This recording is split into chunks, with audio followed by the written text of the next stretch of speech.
En el principio, un árbol dividió la historia, el árbol del conocimiento del bien y del mal. En los días de Esther, otro árbol marcó el destino de un hombre llamado Amán. Dos relatos separados por siglos, pero unidos por un mismo código, la codicia que cuelga del árbol. En Edén, Adán y Eva extendieron la mano hacia lo prohibido y la muerte entró en el mundo. En Susa, Amán extendió su mano hacia la ambición, hacia lo que no le pertenecía, y su orgullo lo llevó a la misma sombra del árbol. En hebreo, una palabra conecta ambos relatos, Hei, Mem, Nun. Esto aparece tanto en Génesis como en el libro de Esther. Distinta en significado, pero idéntica en estructura. Es como si el texto mismo susurrara un mensaje cifrado. Lo que comenzó en el jardín terminó en la horca. Hoy exploraremos ese misterio, cómo el Edén y Esther revelan el mismo drama espiritual, el deseo que promete conocimiento, pero termina colgando del árbol de la soberbia. Saludos y bendiciones, mis estimados hermanos. Es un gusto enlazarnos por este medio para juntos analizar, estudiar y poder ser buenos receptores del mensaje de la palabra del Señor. Hoy quiero compartir con ustedes un tema que denomino el código secreto del libro de Esther. Y hay algo muy interesante en esto, de cómo se conecta el libro de Esther con el libro de Génesis. Si usted ve la imagen que estoy proyectando como portada, se dará cuenta que en esta imagen pues aparece en la parte izquierda Adán y Jabá, Adán y Eva como esos seres de luz. En el medio está el árbol del conocimiento del bien y del mal y un ser como serpiente que está enrollado ahí. En la parte derecha está un árbol seco, grande, que tiene una horca y una balanza, lo cual en su momento llegaremos a esta explicación. Pero vemos que tiene un enlace muy interesante la historia del libro de Esther con el libro de Génesis. Y en Génesis capítulo 3, versículo 11 es donde vamos a iniciar este relato. Le invito que si tiene su Biblia pueda corroborar también lo que estamos leyendo. Aquí en el Génesis 3:11 estoy leyendo solo la parte A del versículo. Bueno, dice en esta porción, cuando Dios le pregunta a Adán, le pregunta a Dios a Adán, es decir, lo que voy a leer próximamente tiene que ver con la traducción literal desde el hebreo. Dice, ¿acaso del árbol del cual te mandé no comer, comiste?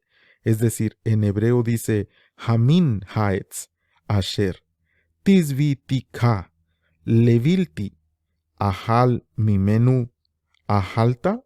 Es decir, ¿comiste de ese árbol? Pero aquí lo interesante de notar es que la primera palabra que utiliza es la palabra jamín.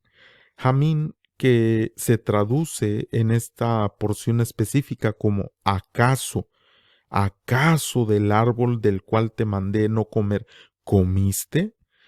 Y esta palabra jamín, pues tal vez usted en este momento ya que comenté que se refiere también a una conexión en el libro de Esther, pues le sonará a uno de los nombres mencionados en el libro de Esther. ¿A qué nombre le parece a usted esta primera palabra de Génesis 3? Jamín. Jamín. A Amán, que de hecho en hebreo se parece más a esta palabra, ¿verdad? En hebreo, Hamán, que se dice así en hebreo, Hamán, y esta palabra que se utiliza en Génesis es Jamín.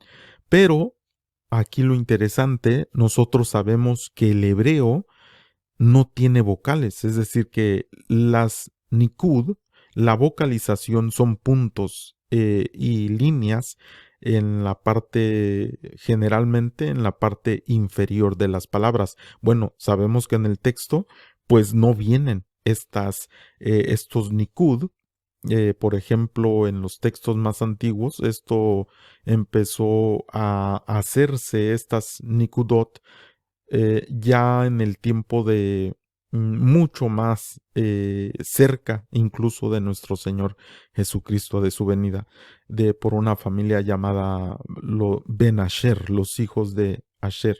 Entonces, es decir, ¿por qué le digo esto? Porque la palabra que aparece aquí solo en su forma natural con las consonantes, pues es la misma palabra que aparece en el libro de Esther, sin vocalización.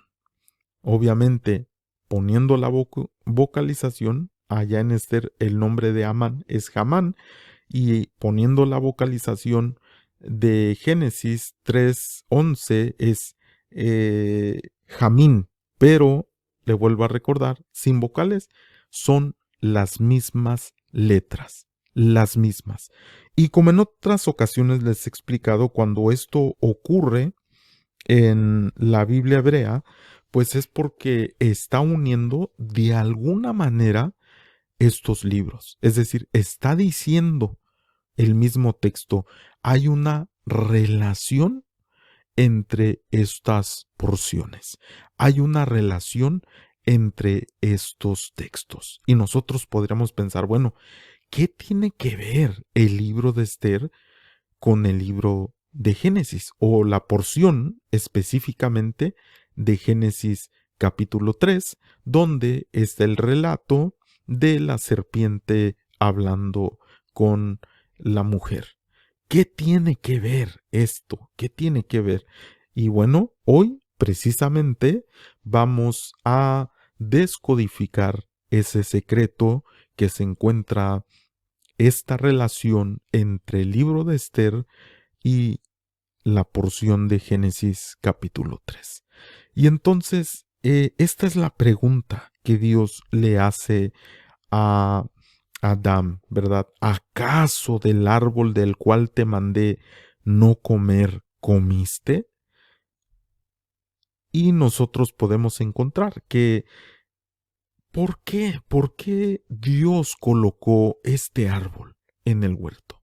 Tenemos que analizar un momento por qué Dios colocó este árbol en el huerto. Muchas personas han dicho, no, es que si Dios ya sabía que el hombre iba a comer del árbol, ¿por qué lo puso ahí? Y hemos comentado de cómo en ocasiones incluso le podemos poner a un niño un dulce muy, muy apetecible y decirle, no te lo vas a comer. Y pues obviamente el niño, ¿qué va a hacer? Pues el niño va a decir, no, me lo voy a comer. Si cuando no me vea, me lo voy a comer. Entonces es como un tipo de prueba, podemos llamarlo así, y ver en realidad si el niño tiene la capacidad de frenarse, la capacidad de tener ese dominio propio para no para no tomar aquello que le está siendo prohibido. Pero en este caso hay también otra perspectiva muy interesante de analizar. Cuando Dios estaba creando todas las cosas, la escritura nos enseña que decía Dios, y vio Dios que era bueno, vio Dios que era bueno, vio Dios que era bueno. Es decir, Él establecía o establece hasta el tiempo actual, obviamente, lo que es bueno y lo que es malo. ¿Quién es el que puede tomar esta decisión y decir qué es bueno y qué es malo? Dios. Porque la escritura precisamente nos marca eso desde la creación. Dios vio que era bueno. Y cuando pone este árbol en el huerto, sabemos que es del conocimiento del bien y del mal. Es decir, algo del cual en ese momento el hombre no podía comer. porque eso le pertenece solo a Dios, el conocimiento del bien y del mal. Es decir, Él es el que dice lo que es bueno, en hebreo Tov, y lo que es malo, Ra. Y que de hecho estas palabras aparecen muchas veces en el relato del libro de Esther también.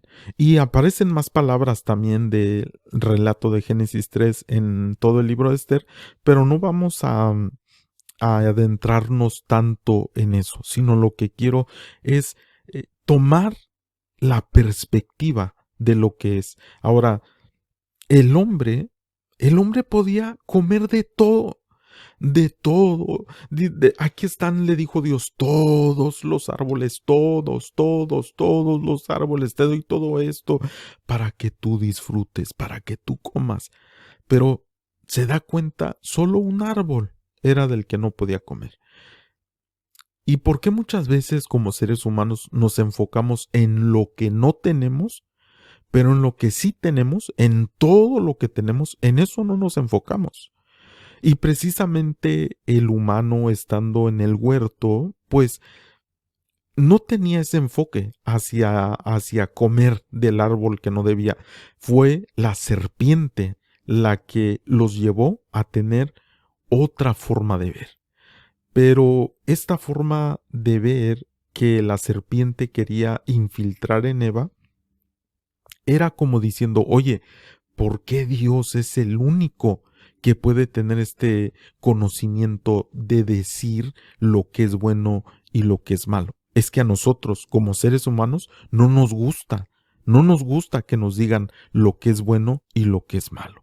Si alguien a ti te dice, oye, mi hermano, fíjate que yo pienso que esto que hiciste está mal, por lo regular o en lo general, a el ser humano no le gusta que le digan eso. Y más si alguien más te está de alguna manera diciendo lo que es bueno y lo que es malo. Y aquí inicia algo en el ser humano muy terrible, donde dice, ¿por qué Dios es solo el que dice lo que es bueno y lo que es malo? Yo también, es decir, yo quiero tomar mis propias decisiones. Es mi vida y yo quiero hacer lo que yo quiera. Yo voy a tomar las decisiones que yo quiera y no me interesa lo que Dios diga, lo que Dios quiera.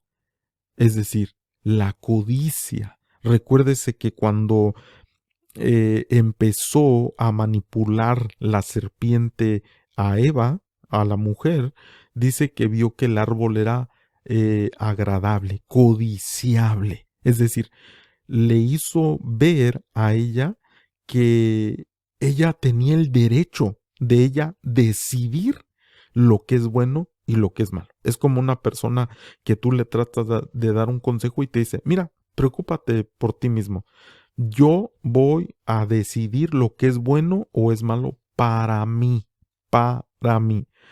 Pero ¿sabe qué terrible que cuando Dios pone este árbol, lo que en realidad le está enseñando al ser humano es que hay cosas que solo le pertenecen a Dios.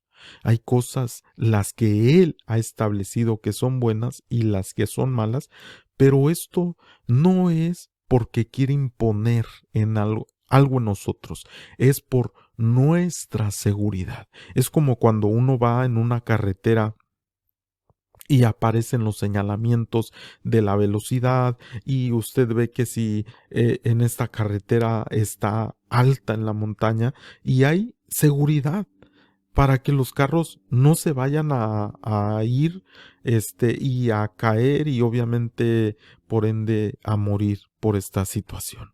Es decir, que los límites de velocidad, los señalamientos y esa protección están para protegernos, no para imponer algo como si fuera algo autoritario, no, sino que es por nuestro bien.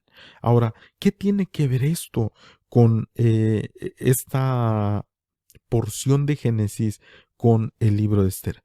Es decir, ¿cómo se relaciona esto de que quisieron el ser humano tener algo que de alguna manera Dios le estaba diciendo, no es el momento para ti, yo he establecido el conocimiento de lo que es Tob, de lo que es bueno y de lo que es malo. Ra, yo lo he establecido, pero necesitas tú esperarte al momento donde tú vas a comprender eso. Y la serpiente, ¿verdad? Usted recordará que le dijo, no, come, come, no te va a pasar nada. No, es que Dios dijo que si comemos vamos a morir. Y la serpiente le dice, no, no, no, sus ojos van a ser abiertos y van a ser como Dios. Es decir, vas a poder tomar tus decisiones tú mismo, tú misma. No necesitas que Dios te diga lo que sí y no puedes hacer. Tú puedes alcanzar todo lo que quieras. Y de hecho esta palabra también aparece en hebreo en la cita de Génesis 3 y Esther, donde la mujer alarga su mano para tomar del fruto y que también Amán en la porción donde habla de que es que en español no lo dice tal cual, pero en hebreo sí lo dice así. Lamentablemente en las traducciones a veces se pierde esto del original y Amán, es decir, cuando habla de Amán, dice que extendió su mano contra Mardoqueo y contra los judíos. De tal manera que aparece la misma palabra en hebreo, es decir, la misma frase en hebreo, tanto cuando alarga la mujer su brazo para o su mano para tomar el fruto, como Amán la extiende contra Mardoqueo y el pueblo del Señor. Pero fíjese, vamos a entrar al libro de Esther para relacionar estas dos porciones, estos dos relatos. En Esther capítulo 5 versículo 11 le voy a invitar que corrobore en su Biblia. Dice, y le refirió a Amán la gloria de sus riquezas y la multitud de sus hijos y todas las cosas con que el rey le había engrandecido. Esto se relaciona con todos los árboles que Dios le había dicho a este Adán que podía comer. Y este Amán tenía todas las cosas con que el rey le había engrandecido. Dice, y cómo le había honrado sobre los príncipes y los siervos del rey. Pero ¿cuál era el pensamiento de Amán? Es decir, en otras palabras, lo tenía todo. Tenía gloria, tenía riquezas, tenía hijos, tenía, el rey lo había engrandecido, tenía honra, tenía príncipes y siervos del rey. Es decir, él tenía todo. Pero mire el pensamiento de Amán. En el versículo 13 dice, pero todo esto, es decir, mi riqueza, todo lo que tengo, mire su pensamiento, de nada me sirve, de nada me sirve. Fíjese cómo el pensamiento de Amán, de nada me sirve cada vez que veo al judío Mardoqueo sentado a la puerta del rey. ¿Por qué se enfurecía tanto Amán contra Mardoqueo? Porque cuando era honrado, Amán en el palacio del rey o donde quiera que él estuviera en la casa del rey, Mardoqueo no lo honraba.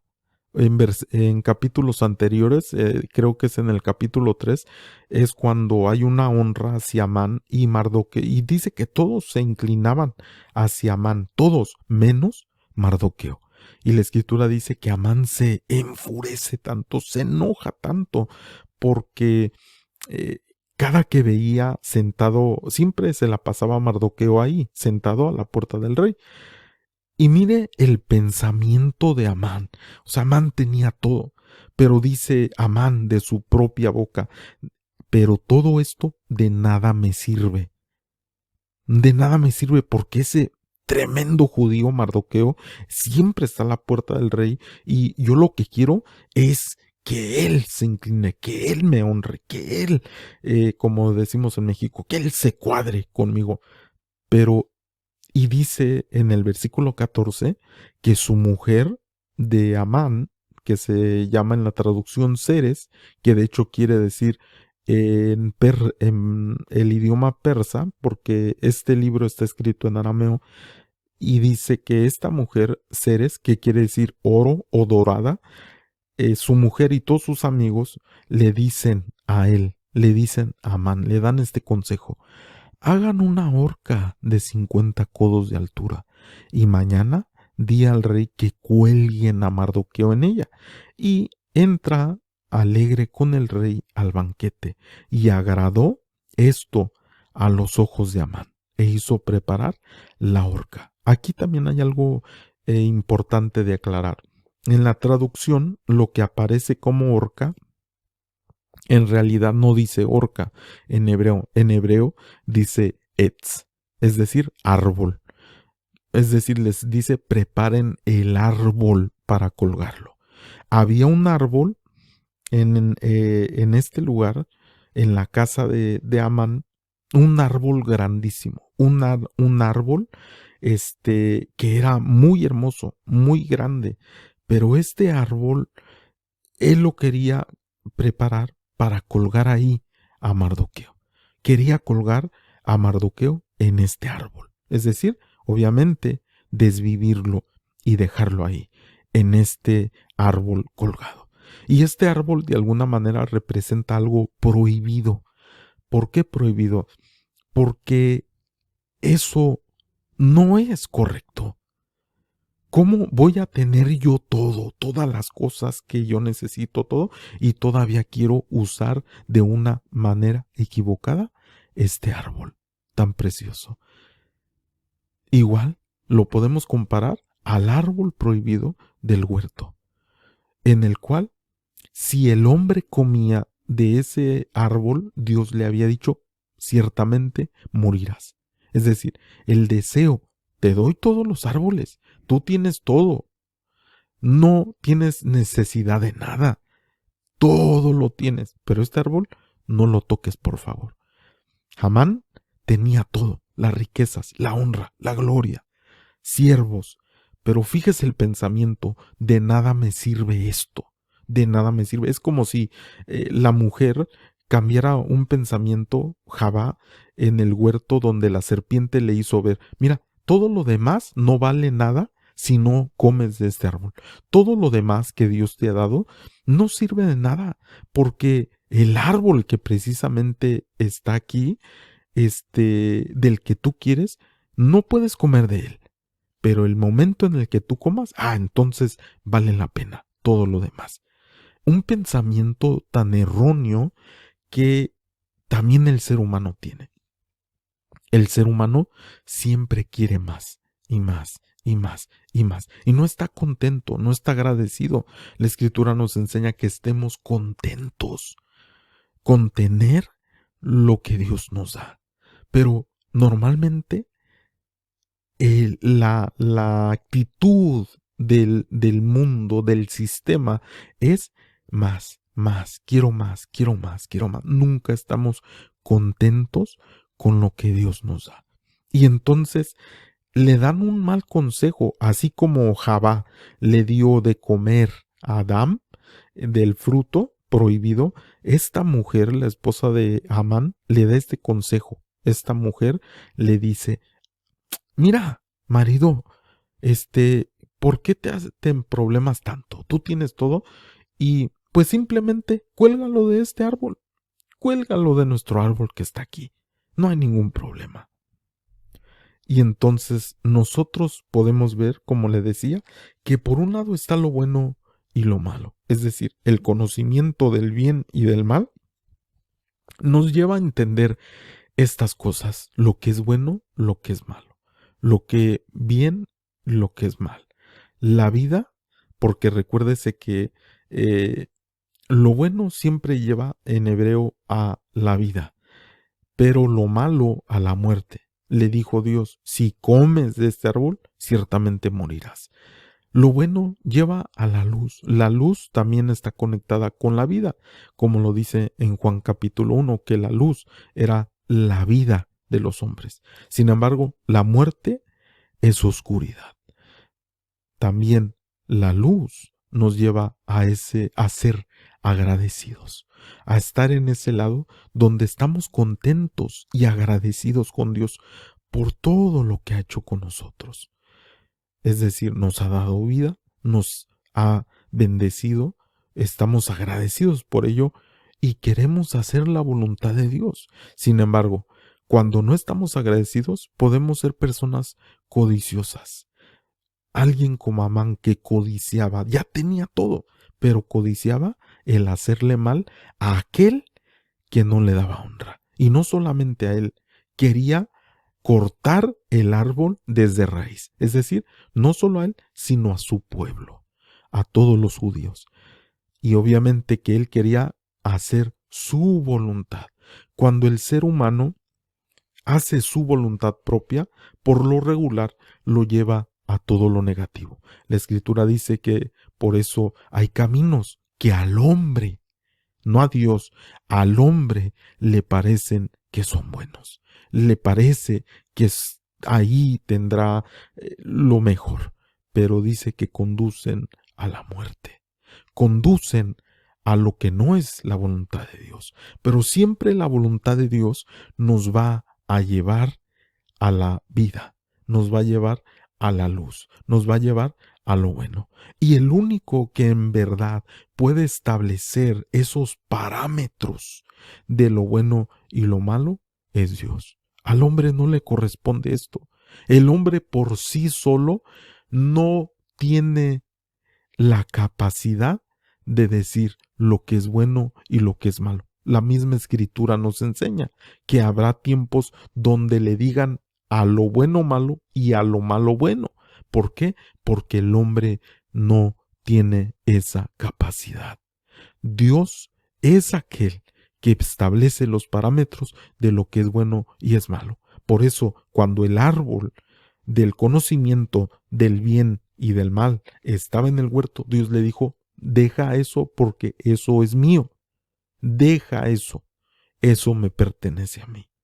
Pone los parámetros de lo que le pertenece a Dios. Pero el hombre, como le digo, siempre quiere hacer su voluntad. El hombre, es decir, en otra palabra, en otras palabras, al comer del fruto, es decir, que nosotros normalmente le decimos la desobediencia del hombre, en realidad, el pensamiento del ser humano que utilizó la serpiente es, haz lo que quieras, no te interese lo que Dios quiere, no te intereses en lo que Dios establece, no te intereses, no, tú puedes decidir lo que tú quieras y no habrá consecuencias. Pero, repito, esas consecuencias o esos parámetros que Dios puso de no tocar el árbol es por la misma protección del hombre.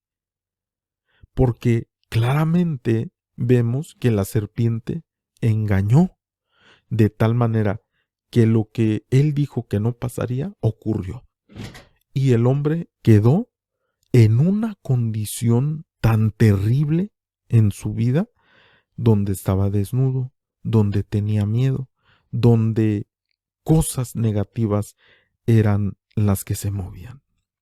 Pero hay algo muy interesante con relación a esto. En Esther capítulo 7, versículo 3, cuando sigue esta narrativa, Esther le dice al rey, entonces la reina Esther respondió y dijo, oh rey, si he hallado gracia en tus ojos, y si al rey le place, aquí en hebreo no dice si al rey le place, dice si al rey le parece bueno, Hatob, es decir, algo bueno, si le parece al rey bueno, séame dada vida por mi petición y por mi pueblo, por mi demanda.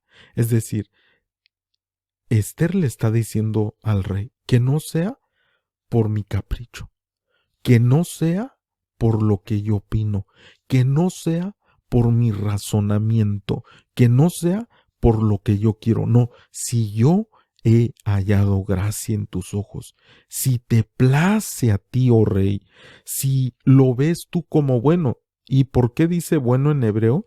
Porque lo junta, lo relaciona con cuando Dios, cada momento que crea, dice, y vio Dios que era bueno, y vio Dios que era bueno, y vio Dios que era bueno. Es decir, que Dios establece lo que es bueno y lo que es malo.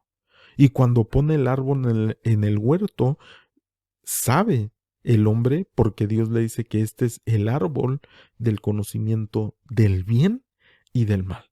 Pero hasta ese momento Dios le dice, esto me pertenece a mí, no lo toques, no toques eso. Yo soy el que digo lo que es bueno y lo que es malo por tu bien, por tu bien, por los parámetros que establecí para que aprendas a saber lo que es la voluntad de Dios.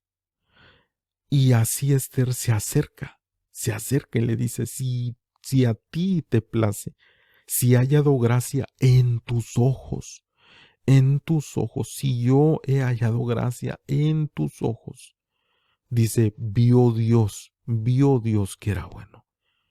Si al rey le place, en hebreo, si crees que es bueno, séame dada vida. Es decir, como si el código de Esther estuviera tratando de recuperar lo que se perdió allá en Edén. Y entonces, ella dice, si esta muerte ya está dictada, si esta muerte ya está dada, porque recuerde que Amán estaba tramando todo esto, de matar a Mardoqueo y de matar a los judíos. Pero Esther le dice, si te place, si ves tú que esto es bueno, danos vida por mi petición y por mi pueblo. Y le dice, esta es mi petición. Y aquí hay algo muy interesante, mi estimado hermano. La escritura nos enseña que Amán, en ese mismo árbol que quería colgar a Mardoqueo, lo colgaron ahí, a él. Lo colgaron a Amán en ese árbol. ¿Por qué lo colgaron ahí en ese árbol? ¿Qué es lo que representa esto? Que la codicia, el comer o el querer alcanzar cosas que a nosotros no nos pertenecen, nos llevan a la muerte. Cosas que están fuera de la voluntad de Dios. Porque, por un lado, Amán también quería convencer al rey de que era bueno el hecho de exterminar al pueblo judío y a Mardoqueo. Y por otro lado, Esther le estaba mostrando lo bueno. Es decir, por un lado, Amán, que de hecho hay una porción ahí en Esther que dice que cuando Esther le dice es que nos quieren matar y el rey le pregunta ¿quién los quiere matar? Y la palabra en hebreo que utiliza Esther es el malvado de Amán, es decir, el malo de Amán. De tal manera que por un lado Esther representando lo bueno y Amán lo malo siempre termina en muerte y lo bueno termina en vida. Es decir, la bendición, las riquezas y todo fueron dadas al pueblo judío. La vida le fue dada al pueblo. Y aquí está el secreto de todo esto, hermano. De que nosotros en nuestra vida podemos o ser, por un lado, como Esther, que pide no para sí misma, es decir, parece ser que es una petición muy personal de ella, pero en realidad está buscando el bien de su pueblo, está buscando el bien de los demás. Sin embargo, Amán, teniendo todas las riquezas, la honra y todo lo que requería, buscó solo lo suyo, porque quería matar precisamente a Mardoqueo y a los judíos simplemente porque Mardoqueo no se inclinaba a él. Y las palabras de Amán, como ya vimos, dice, ¿de qué me sirve todo esto? Si este tremendo de Mardoqueo no se inclina a mí. Cuando nosotros queremos hacer nuestra voluntad, nos lleva a la muerte. Pero si buscamos nosotros lo que le place al rey, lo que quiere el rey, lo que es bueno a los ojos del rey, la voluntad del rey, hablando de nuestro Dios, eso es lo que nos conduce a la vida. Y nuestro Señor Jesucristo, cuando vino, nos dio ese ejemplo. En Juan capítulo 6, verso 38, y obviamente que hay muchos versículos más que hablan de esto, pero voy a utilizar este. Juan 6, 38 dice nuestro Señor Jesucristo, porque he descendido del cielo no para hacer mi voluntad, sino la voluntad del que me envió. Es decir, que cuando vino nuestro Señor Jesucristo, todo lo que el hombre de alguna manera vio de una manera errónea por causa de la serpiente, que tomó lo que no tenía que tomar, que tomó las decisiones sin pedir consejo, sin pedir autorización, sin pedir la voluntad de Dios, fue lo que lo llevó a la muerte al hombre. Fue lo que lo llevó a apartarse de Dios, de la voluntad de Dios, de ver como Dios le había puesto que viera. Ahora veía desnudez, estaba avergonzado, tenía miedo, tantas cosas erróneas. Pero cuando viene nuestro Señor Jesucristo, establece ese balance. Y Él, nuestro Señor Jesucristo, nos dice, es que yo no vine para hacer mi voluntad. Eso le pertenece a Dios. Ni Él mismo, siendo Dios mismo, encarnado, decidió Él hacer su voluntad. Siempre le pidió a Dios que sea tu voluntad y no la mía. Que sea tu voluntad y no la mía. Que sea tu voluntad y no la mía. Dice, porque he descendido del cielo, no para hacer mi voluntad, sino la voluntad del que me envió. Si nosotros, mi estimado hermano, vemos, analizamos las decisiones que nosotros hemos tomado en la vida, podemos ver las consecuencias también de ello, aunque nosotros lo veamos como algo en ocasiones, no, qué bueno que yo hice eso, qué bueno que yo tomé esta decisión, qué bueno que, porque pensamos y creemos que nuestras decisiones son correctas. Y el único que puede decir si en verdad es bueno o malo es Dios. Eso no nos toca a nosotros. Por eso la Escritura nos enseña a seguir el consejo de nuestro Señor. No venir a hacer nuestra voluntad, sino la voluntad de nuestro Padre Celestial, que también nos envió con un propósito a la tierra. Un fuerte abrazo, mi estimado hermano, y hasta la próxima. Shalom.